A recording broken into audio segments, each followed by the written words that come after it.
Hello everybody and welcome to our module on other vitamins.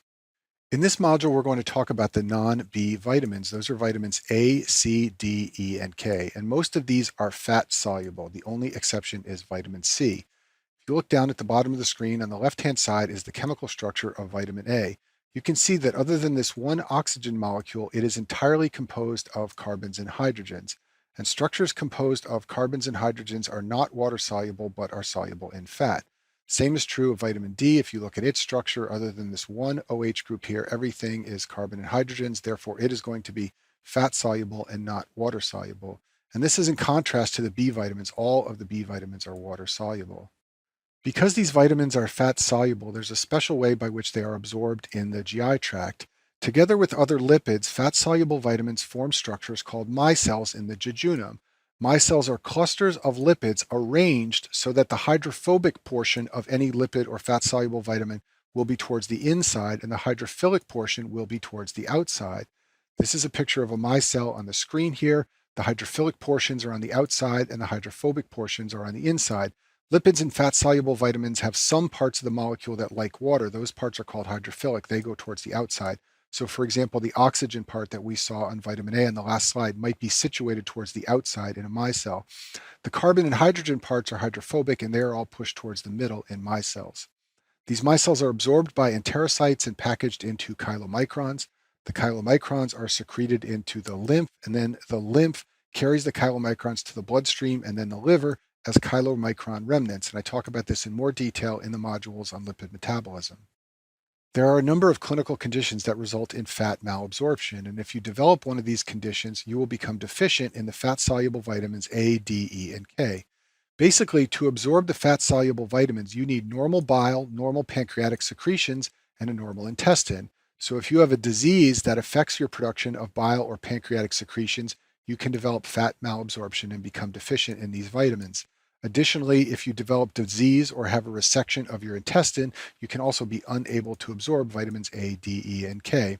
And there are a number of causes of fat malabsorption, but I've listed some of them on the screen here. Cystic fibrosis can result in lack of pancreatic enzymes, and this can lead to fat malabsorption. Celiac sprue can affect the intestinal absorption of vitamins A, D, E, and K. You can also become deficient in fat-soluble vitamins from Crohn's disease, primary biliary cirrhosis, and primary sclerosing cholangitis. The first vitamin we're going to talk about is vitamin A. Vitamin A is also called retinol. This is the structure of retinol on the screen, and you can see that it's almost entirely carbons and hydrogens, and therefore it should make sense to you that it is a fat-soluble vitamin. Retinoids are a family of structures that are derived from vitamin A, and they are important for vision and growth in epithelial tissues. In fact, because they're important for vision, they are named retinoids because they affect the retina of the eye. And some of the key retinoids that we're going to discuss in this module are retinol and retinoic acid. Before we talk about the retinoids, I want to talk about a very important dietary source of vitamin A, and that is beta carotene. Beta carotene is a structure called a carotenoid, and it is pro-vitamin A. It's the major source of vitamin A in our diet. This is the structure of beta carotene on the screen, and you can see it almost looks like two vitamin A molecules linked together.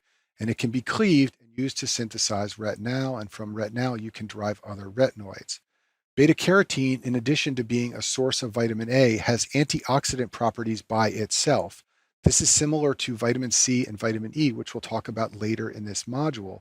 Beta carotene, vitamin C, and vitamin E are all antioxidants, and they protect against free radical damage inside tissues in the body.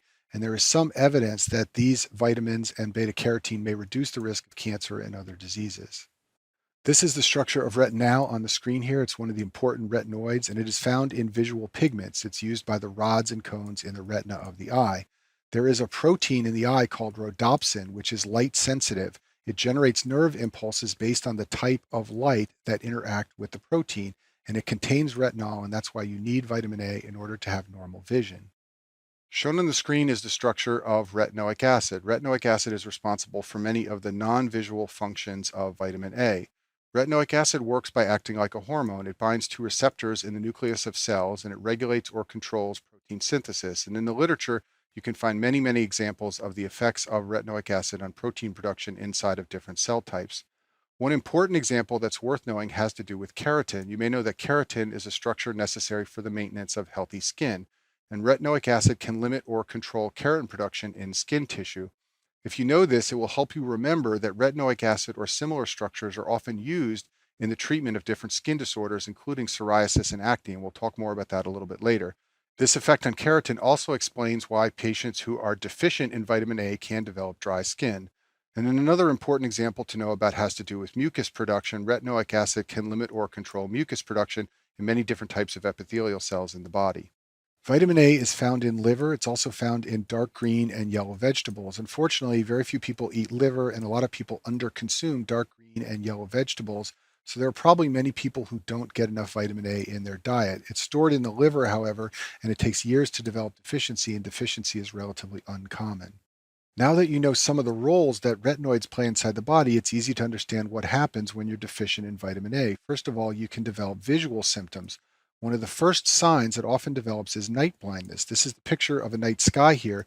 You can see that there is very little light, and you need well functioning retinas in order to be able to see the stars and see in the dark. If you're deficient in vitamin A, one of the first things that happens is when you go out at night, you feel like you are blind because you can't see in the low light environment. Another finding of vitamin A deficiency is called xerophthalmia. This is keratinization of the cornea, and this can lead to blindness. Other symptoms of keratinization also occur in the skin. Patients can develop thickened, dry skin.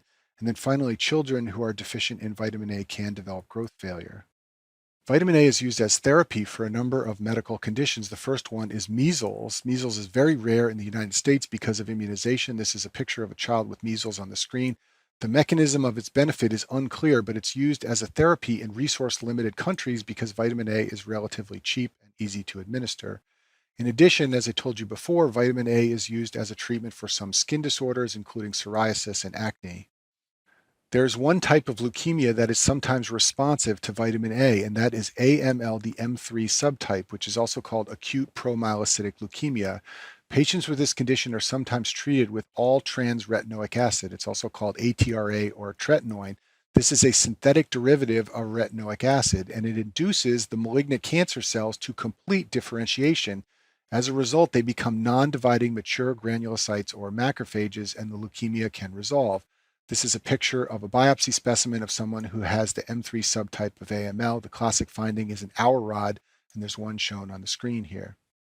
As we will see in this module, most of the non-B vitamins have a syndrome that can develop if you consume excess vitamin, and this usually happens from taking too much supplements. In the case of vitamin A, the syndrome that develops is appropriately called hypervitaminosis A. This is usually from chronic excessive intake of vitamin supplements. What happens is these patients develop dry, itchy skin, and they can develop an enlarged liver because remember, vitamin A can be stored in the liver. There is a treatment for acne called isotretinoin. It goes by the name Accutane, and this is a derivative of vitamin A. The structure is called 13-cis retinoic acid. This is a picture of its structure on the screen here.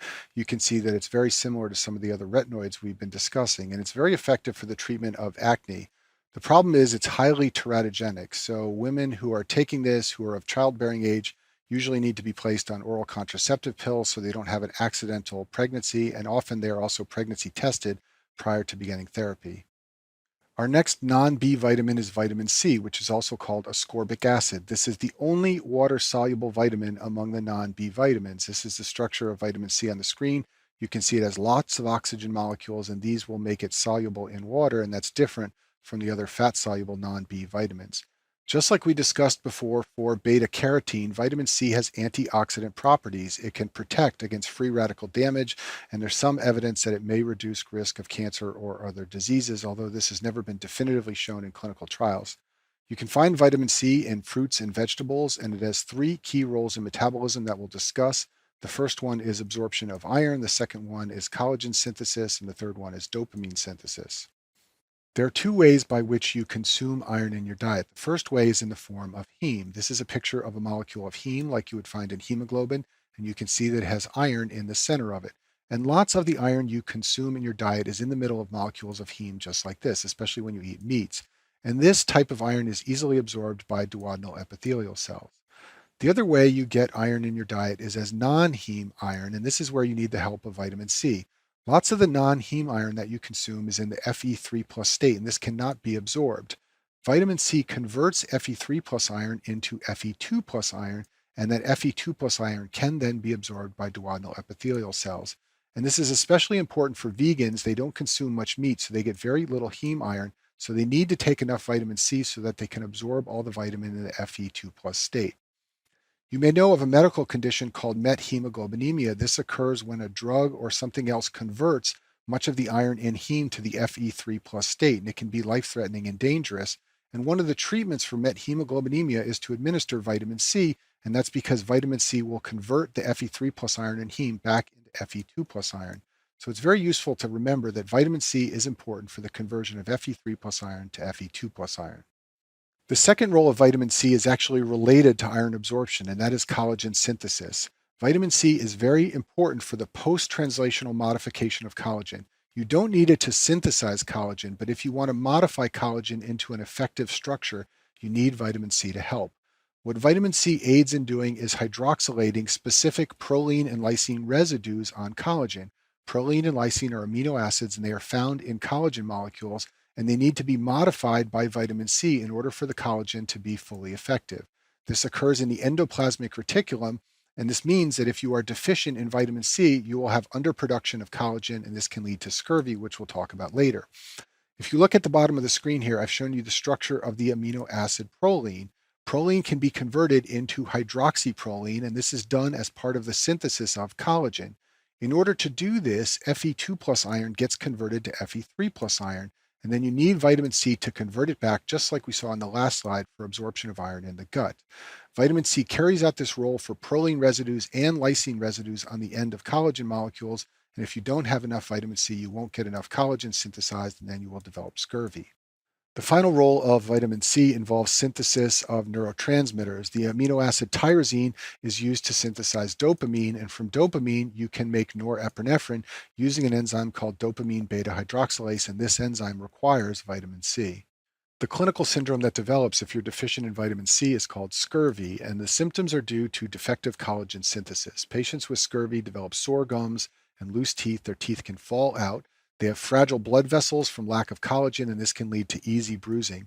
Scurvy is a very important disorder from a historical perspective. It was very common on long sea voyages. On long sea voyages, sailors would not get any fruits and vegetables, and they would develop scurvy, and they would often die. As a result, when sailors were at port, they would eat lots of limes, which contained vitamin C. And this is why you will sometimes see old movies where they call pirates or sailors a limey, and that's because those people were always eating limes to try and stock up on vitamin C before they went out to sea for a long period of time. It's also seen in so-called tea and toast diets when people are trying to lose weight. They don't eat any fruits and vegetables, and scurvy is possible. There is a syndrome that can occur if you consume excess vitamin C. It has nonspecific GI symptoms like nausea and vomiting and diarrhea.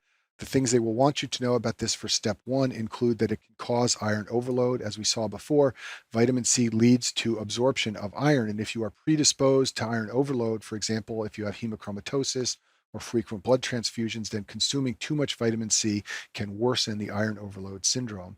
Another problem that occurs from vitamin C excess is kidney stones. Vitamin C can be metabolized into oxalate, and therefore people who consume too much vitamin C can develop calcium oxalate kidney stones. Smokers have an increased vitamin C requirement, and this is likely because vitamin C is consumed as a result of its antioxidant properties and the role it probably plays in fighting off oxidative damage from smoking. When vitamin C levels are measured among smokers, deficient levels are common. Symptoms of scurvy, however, or symptoms from the vitamin C deficiency are relatively rare. Our next vitamin is vitamin D, and vitamin D is found in two forms in the diet. The first one is called vitamin D2 or ergocalciferol.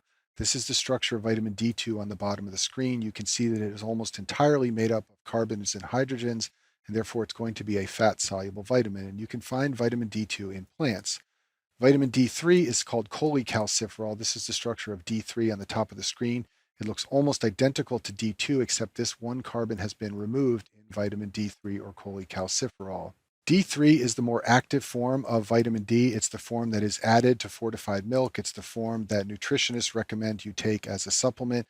And there are two ways you can get vitamin D3, either from the diet or from the sun. Sunlight can be used by the body to synthesize vitamin D3 from cholesterol.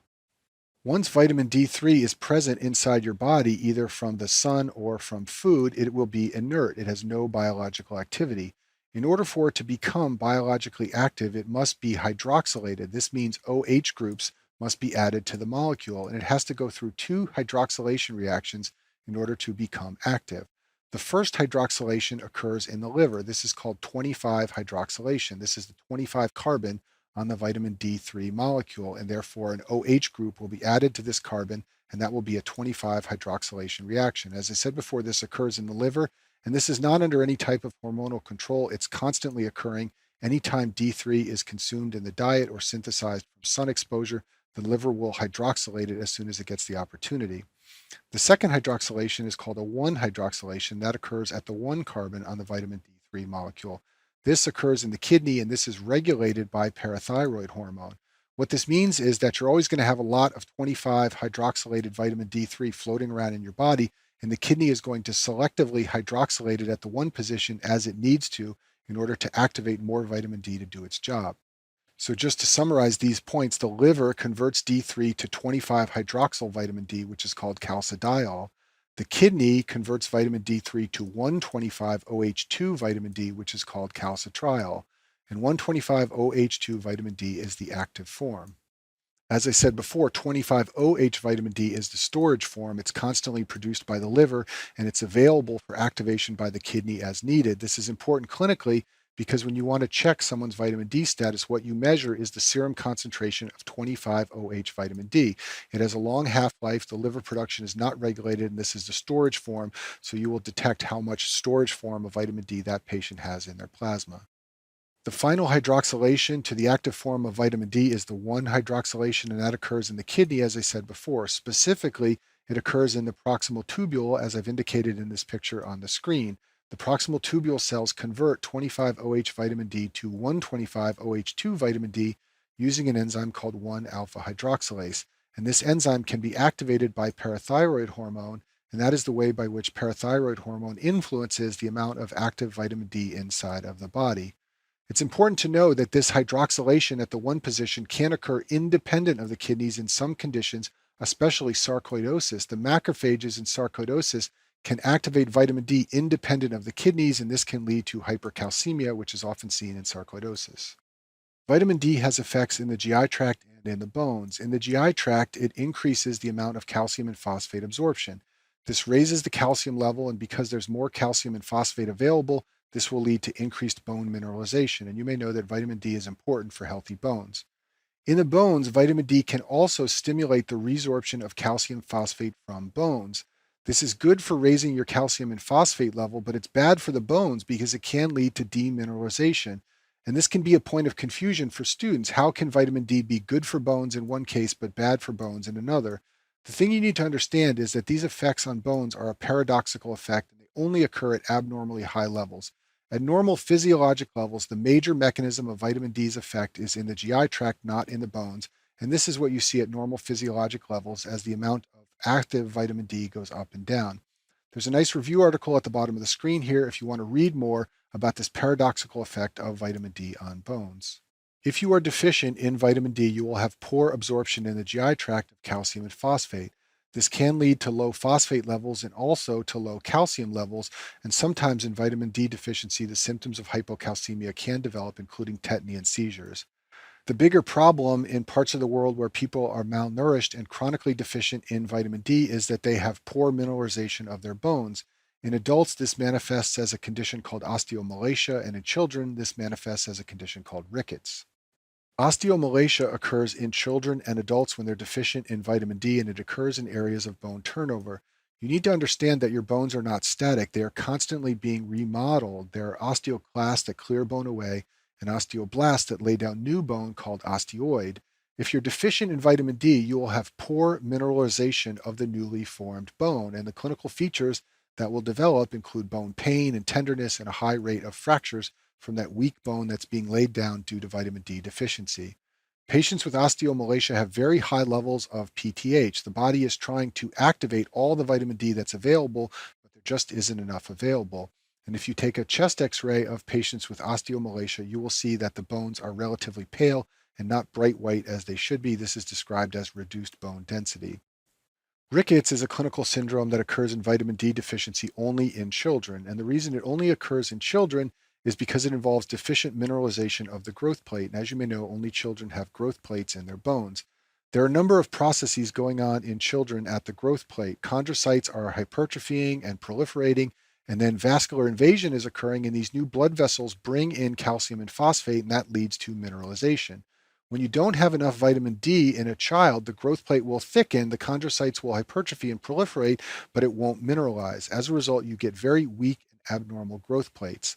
The clinical features are bone pain, and the distal forearm and knee tend to be the most effective because there is rapid growth in these areas. The skull may show delayed closure of the fontanelles, especially in a baby, and then a classic X-ray finding is bowing of the femur and tibia. This is a picture of a child with rickets. You can see that the legs are bowed. They are also relatively pale and not bright white, and that's because they have low bone density from vitamin D deficiency. Vitamin D plays an important role in renal failure. Patients who have sick kidneys cannot excrete phosphate, so they develop hyperphosphatemia. In addition, they cannot perform the final activation step in vitamin D activation, so they have low levels of the active form of vitamin D. High levels of phosphate in the plasma lead to low calcium in the plasma because phosphate can bind calcium.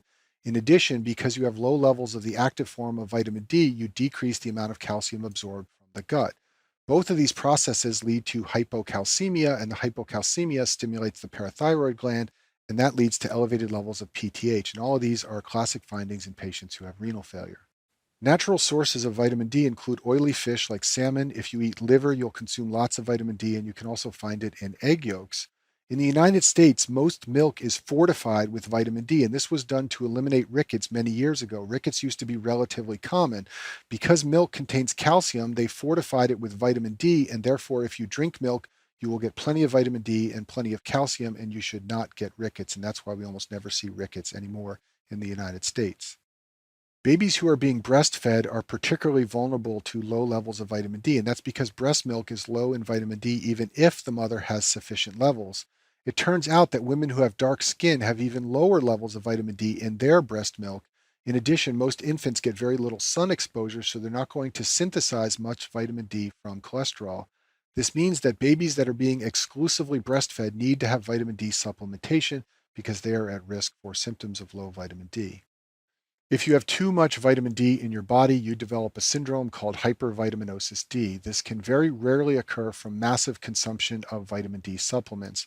The other situation where it's sometimes seen is in sarcoidosis. The granulomatous macrophages in sarcoidosis express 1 alpha hydroxylase. And as I told you before, they can activate vitamin D independent of the kidney and parathyroid hormone, and this can lead to high levels of active vitamin D.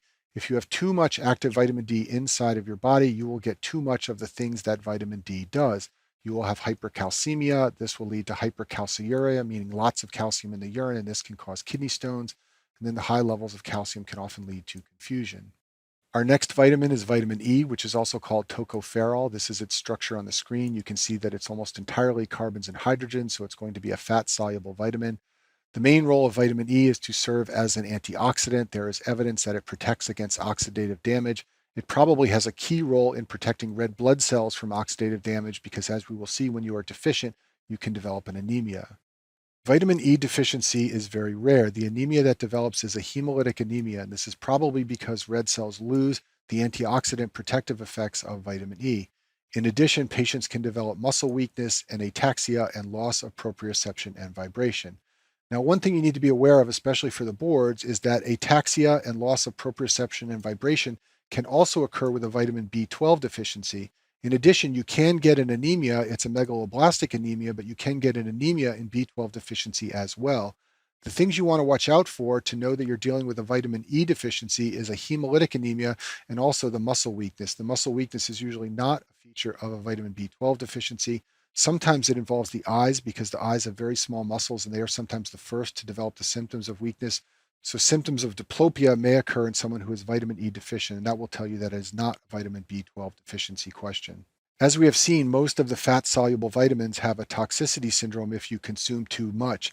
Vitamin E is the least toxic of all the fat-soluble vitamins. There really isn't a very important syndrome associated with consumption of too much vitamin E.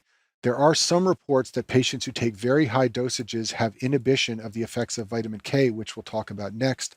The one place this could sometimes have an effect clinically is that warfarin users may see their INR level rise if they're taking too much vitamin E because the vitamin E begins to inhibit vitamin K in addition to the warfarin that they are already taking. The last of our fat-soluble vitamins that we'll discuss in this module is vitamin K. This is the structure of vitamin K on the top right of the screen. It has a long hydrocarbon tail connected to two rings, and it's very important for activating clotting factors in the liver. And the key word is activate. You don't need vitamin K to synthesize these clotting factors, but you need vitamin K to make them into their active forms. The vitamin K dependent clotting factors include factor 2, 7, 9, 10, and also protein C and protein S. And vitamin K is necessary for post-translational modification of these factors into their active forms. All of the vitamin K dependent clotting factors are synthesized as an inactive precursor, and somewhere in that precursor molecule, there is a portion of the molecule that looks like the amino acid glutamate. This is called a glutamate residue of the precursor molecule. Within that glutamate residue, there is a carbon called the gamma carbon, and initially in the precursor form, the gamma carbon contains one carboxylic acid group. To become activated, this precursor needs to have a second carboxylic acid group added to that gamma carbon. This type of reaction is called a gamma carboxylation, and vitamin K is an important cofactor for that gamma carboxylation. Once the glutamate residue has been gamma carboxylated, it is now called gamma carboxyglutamate or GLA, or a GLA residue. So what you will read in textbooks is that vitamin K is necessary for forming gamma carboxyglutamate or GLA residues on precursor proteins, and that's because you need to add this second carboxylic acid group to the gamma carbon on the glutamate residue. You get vitamin K from two places. One form is called the K1 form, and you get this when you consume green leafy vegetables. It's found in cabbage and kale and spinach. You can also find it in egg yolks, and if you consume liver, you can get lots of vitamin K1 from liver. The second source of vitamin K is called K2, and this comes from GI bacteria. They synthesize vitamin K and then secrete it into the GI tract, and you can absorb vitamin K from those bacteria.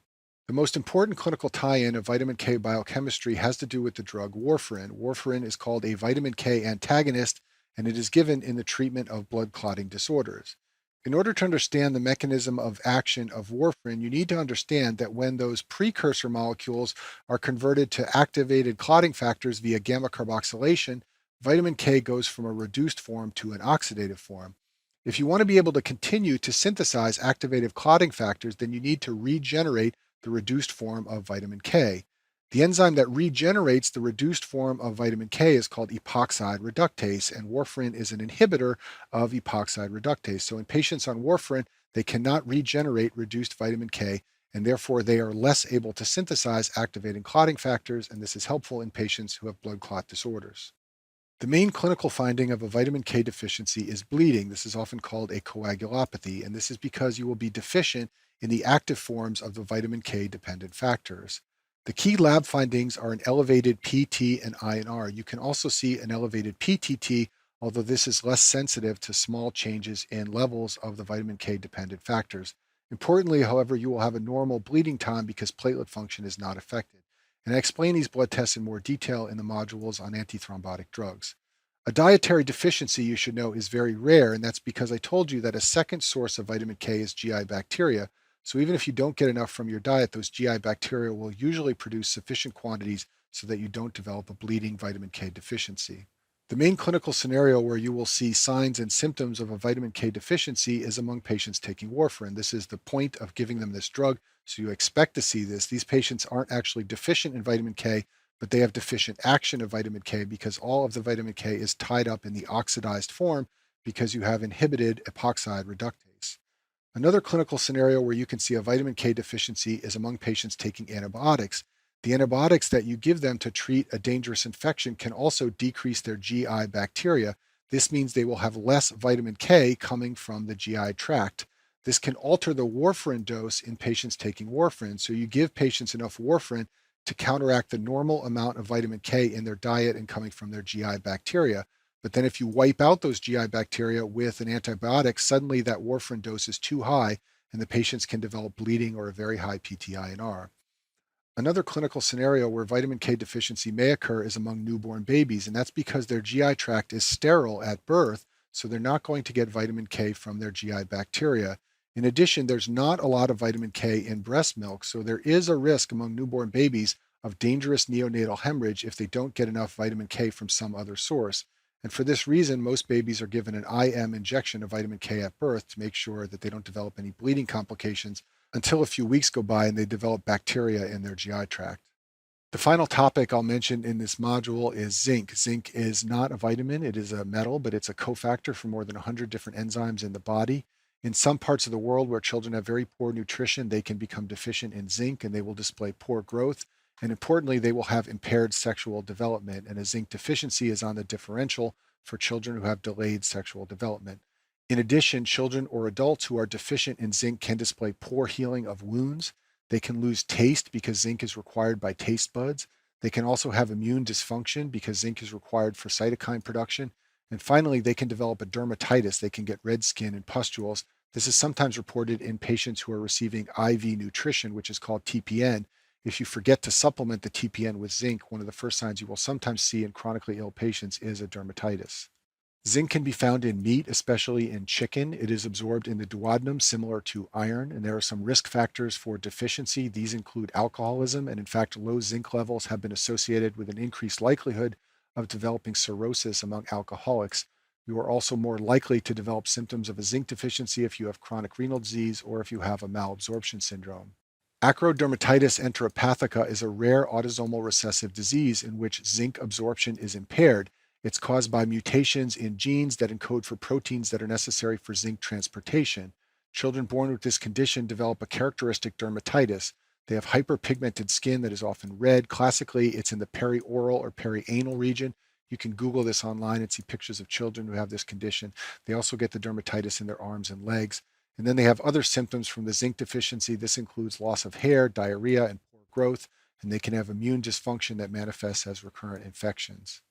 There is a tie-in with molecular biology that has to do with zinc that they like to ask you about in step one. This has to do with zinc fingers. Zinc fingers are segments of larger proteins that contain zinc. They're sometimes called a protein domain or a protein motif, and they are found as portions of larger proteins. And this portion of the protein binds to other proteins or to RNA or to DNA. Zinc fingers have been shown to have lots and lots of different roles in biology. They're often important for binding to DNA, so they'll bind to a very specific DNA sequence and then they will influence or modify the gene and the gene activity. And this is a picture of a 3D representation of a zinc finger. You can see that zinc is in the middle of it. And this could go and bind to a bigger section of a DNA strand and activate a particular gene or deactivate a particular segment of that gene. And that concludes our module on other